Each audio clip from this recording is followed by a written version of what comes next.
@LAELIA_VE. Fil linguistique sur le petit nègre. On connaît Yabon, Banania et les dessins d'Hergé. C'est un déjeuner, un goûter délicieux, Banania. Banania, Banania. Yabon. Banania. Banania. Banania. Banania. Mais qu'est-ce que c'est exactement que le français petit nègre? Une réalité discursive? Un mythe raciste? Non. C'est bien pire que ça. Le terme apparaît fin du 19e siècle et indique une double disqualification. Il s'agit de parler français comme un nègre, c'est-à-dire mâle, et comme un enfant, c'est-à-dire mâle. C'est un rapprochement raciste commun. Les Noirs sont des enfants. Dans les dictionnaires, le terme indique d'abord une manière de parler fautive des Noirs des colonies d'Afrique. Peu à peu, le terme disqualifie tous les parlers considérés comme peu évolués, qu'il s'agisse des Africains ou des Indiens d'Amérique. Mais d'où vient ce petit nègre? En 1904, Maurice Delafosse, administrateur colonial et linguiste, publie un manuel, mais ce n'était pas vraiment un ouvrage descriptif, mais prescriptif. C'est un ouvrage qui ne se base pas vraiment sur comment parlent les tirailleurs sénégalais, mais sur ce que l'auteur imagine de leur niveau maximum de français.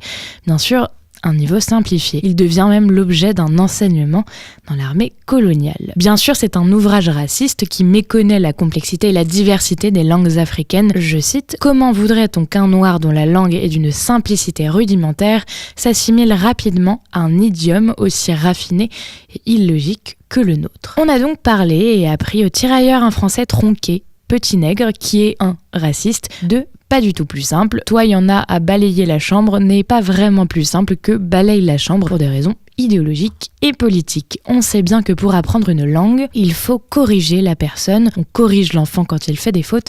Là, on a fait exprès de pratiquer et d'apprendre un français fautif à des personnes jugées inférieures, un sous-français pour une sous-place. Exemple de traduction du manuel. Français standard. La sentinelle doit se placer pour bien voir et se laisser voir. Français tirailleur. Sentinelle y a besoin chercher bonne place. Ennemi y a pas moyen mirer lui. Lui y a moyen mirer tout secteur pour lui. Les tirailleurs se sont vite rendus compte que le français qu'on leur avait appris les ridiculisait. Après la Première Guerre mondiale, ce français petit nègre n'a plus été enseigné. Il n'a plus désigné un parler réel, mais un mythe largement relayé par les romans coloniaux, les chansons, etc. Le yabon est vraiment un délire des Européens. Par exemple, le petit Robert donne en 1993 comme exemple du petit nègre « Moi, pas vouloir quitter pays ». Or, cet exemple ne vient pas d'un énoncé authentique, mais d'une chanson d'Édith Piaf, Le voyage du pauvre nègre, qui met en scène un parler stéréotypé. Attention, ça fait mal, et oui, Édith Piaf n'a pas chanté que Milord. Moi pas vouloir quitter pays, moi voulu voir le grand bateau qui crache du feu et marche sur l'eau.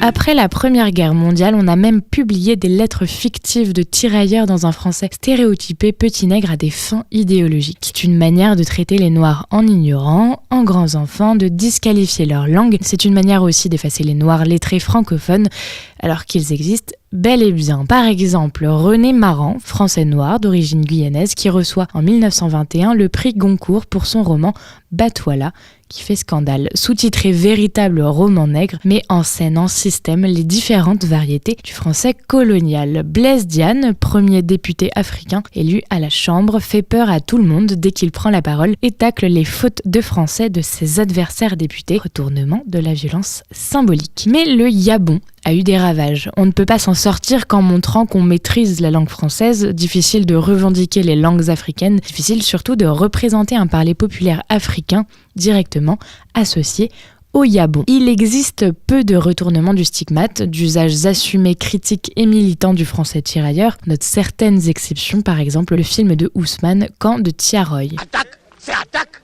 Nous, combattants tous, nous, respectés. Tirailleurs tous, c'est la même chose. Nous partons maintenant.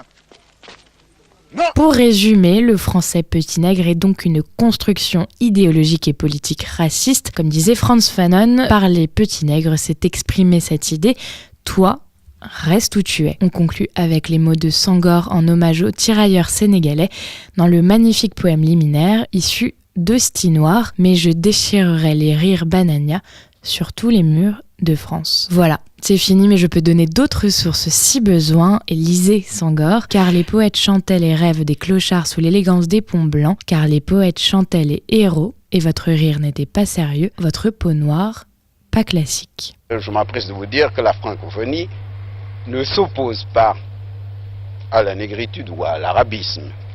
Nous venons d'organiser le premier festival mondial des arts nègres. Je pense justement que parce que nous sommes enracinés dans la négritude et très profondément, nous avons besoin de la langue et de la civilisation française comme apport complémentaire, comme pollen. Comme le disait le général de Gaulle il y a 20 ans, l'avenir est au métissage et d'abord au métissage culturel.